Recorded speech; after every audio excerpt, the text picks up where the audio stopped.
किसी ने आपकी दुकान पर बंधन कर दिया, आपका व्यापार बांध दिया, 4 दिन दुकान अच्छी चल रही है और 4 दिन बंद हो रही है, तो महाराज थोड़ी सी काली तिल्ली लेना महाराज जी, उसमें एक बमूल का कांटा लेना, काली तिल, बमूल का कांटा और किसी भी वृक्ष की 5 पत्तियां लेना महाराज, उसको लेकर अपने दुकान में, व्यापार में, या जिसको औषधि ना लग रही हो, जिसका स्वास्थ्य गड़बड़ हो रहा महाराज, उसका स्पर्श कराकर या 21 बार उस पर से उतार कर, और उतारना क्या नाम लेकर है? अवधूतेश्वर महादेव।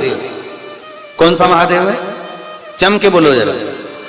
अवधूतेश्वर महादेव शिव जी का एक अवतार हुआ था, अवधूत रूप शंकर का।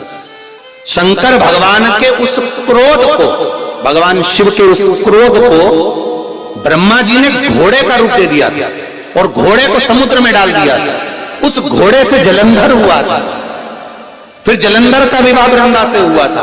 अर्थात शास्त्र कहता है कि अवधूतेश्वर महादेव का जो रूप है वो रोग का निवारण करने के लिए, व्यापार की वृद्धि को आगे बढ़ाने के लिए। आप लोगों ने कहीं कहीं देखा होगा, किसी किसी के ऑफिस में देखा होगा कि वास्तु शास्त्री कहते हैं कि दौड़ते हुए घोड़े का फोटो लगा।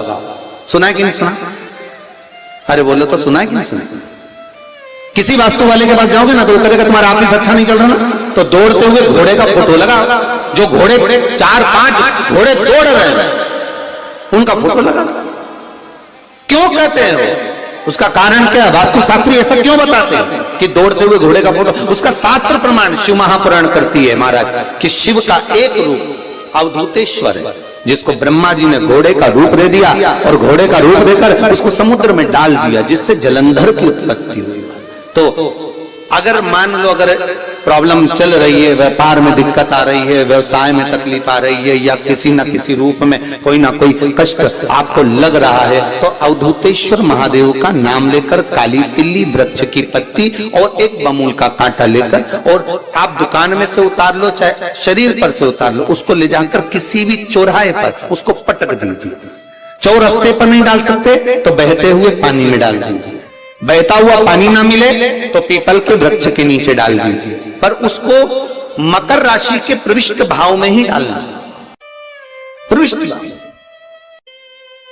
लोटा पानी, कलश महाराज, उसमें जल भर लीजिए, उसमें 7 दाने चने की दाल के डाल लीजिए, 7 दाने चने की दाल के डालकर उसमें थोड़ा सा कुंकू, रौली थोड़ी सी इसमें डाल लीजिए, 3 शमी पत्र, 1 बेल पत्र उस जल के अंदर डाल दीजिए महाराज, और डालकर सूर्य नारायण भगवान को दर्शन करते समय, जल छोड़ते समय उत्तर की ओर, आपके घर से जब उत्तर का जो भाग हो उस ओर जल का भाग थोड़ा सा छोड़े, आखिरी का बचा हुआ जो जल और बेलपत्र और शमी पत्र है एक साथ जब कूड़े, तो जितना अपने मन में भाव हो कि हमारा इतना कर्जा है बाबा, वो चूक जाए, या कोई पैसे नहीं दे रहा है उसका भी स्मरण कर सकते हैं कि हमारा इतना रुपया लेना है, और वो जल, शमी पत्र, बेलपत्र उसी समय पर नीचे डाल देना, उसका छींटा थोड़ा सा अपने ऊपर लेकर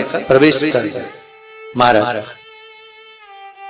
ज्यादा से ज्यादा 5 महीने 6 महीने कहीं ना कहीं बाबा इसकी कृपा कर देता है, कोई सहयोग, कोई धन, कोई संपदा, कोई व्यापार ऐसा बना देता है कि पैसा हाथ में आता है और कर्जा चूक जाता है। ये बाबा ही। और एक बात का याद रखना, हमें किसी से लेकर नहीं देना कर्जा, भगवान से ये निवेदन करना है हमको कि बाबा हमको ऐसा व्यापार दे, ऐसा धन हमारा खुद का दे, जिससे हम अपने पैसे से कर्जा चुका। मालूम पड़े इधर से लिया इधर दे दिया, इधर से लिया इधर दे दिया, राधे हमने इधर से लिया इधर दे दिया, इधर से लिया इधर दे दिया, तो उससे कर्जे का कोई चुकने का क्रम नहीं आता महाराज, उससे और कर्जा होगा पर चुकेगा।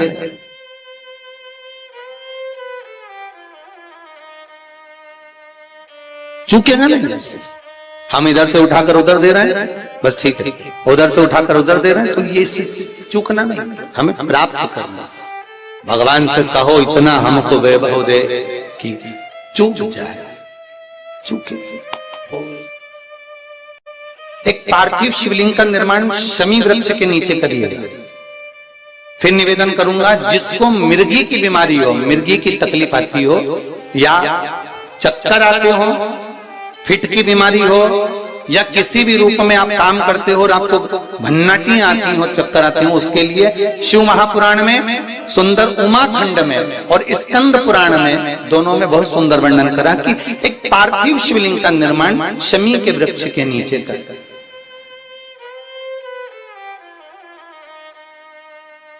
फिर निवेदन करूंगा, शमी का वृक्ष जानते हो आप लोग? बेलपत्री के वृक्ष का जो निर्माण है वो माता पार्वती के नयन अश्रु से हुआ है। रुद्राक्ष के वृक्ष का जो निर्माण है वो शंकर भगवान के नयन अश्रु से हुआ है। और शमी वृक्ष का जो निर्माण है उमा और महेश, इन दोनों के मिलन से, दोनों के बैठने से, दोनों की वार्ता से जो नयन अश्रु बहा और दोनों का जो मिलन हुआ, उससे शमी वृक्ष की उत्पत्ति हुई है महाराज। इसलिए सारे वृक्षों में अगर श्रेष्ठता दी जाती है, 33 कोटि देवताओं की पूजन में अगर कोई पत्ती चढ़ सकती है तो वो शमी की पत्ती चढ़ सकती है महाराज। शमी वृक्ष की पत्तियां चढ़ सकती है। बेलपत्री तो आप दुर्गा जी को चढ़ा दोगे, शिव जी को चढ़ा दोगे, गणेश जी को चढ़ा दोगे, विष्णु जी को चढ़ा दोगे, ब्रह्मा को नहीं चढ़ती बेलपत्र। तो बाकी की जैसे दुर्वा का रहता है, दुर्वा किन किन देवताओं को चढ़ती है, तो उसी तरह शमी पत्र की पत्तियां किसी भी देवी देवता को, किसी भी ग्रह देवता को आप समर्पित कर सकते, उसको स्वीकार।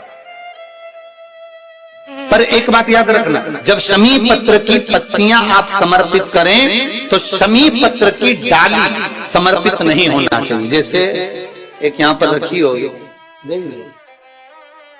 कुछ माताओं ने आज चढ़ाई शमी पत्र का हाथ, ये जो आपने चढ़ाया है ना डाली के समय, ये गलत है। ये हमको रोग की उत्पत्ति करा। क्या उत्पत्ति कराता है? रोग। जैसे अगर डाली के समेत शमी पत्र हम अगर शंकर जी को चढ़ा देते हैं या किसी भी देवता को चढ़ा देते हैं, उससे हमारे कमर में, घुटने में, पीठ में, सिर में दर्द 15 दिन के बाद में चालू होना प्रारंभ हो जाता है। धीरे धीरे धीरे धीरे धीरे धीरे वो दर्द चालू होता है। इसलिए शमी पत्र का एक नियम है कि उसकी पत्ती को तोड़ा जाए पेड़ से, उसकी पत्तियों को तोड़कर फिर भगवान को समर्पित करो। पर डाली समर्पित नहीं हो सकती, डाली का समर्पण नहीं। और कितना सुंदर लिखा है, बेलपत्र की डाली भी है ना, अगर बेलपत्र की मान लो डाली भी चढ़ गई है तो वो स्वीकार होगी, पर शमी पत्र की डाली स्वीकृत नहीं है, उसकी पत्तियां स्वीकृत महाराज।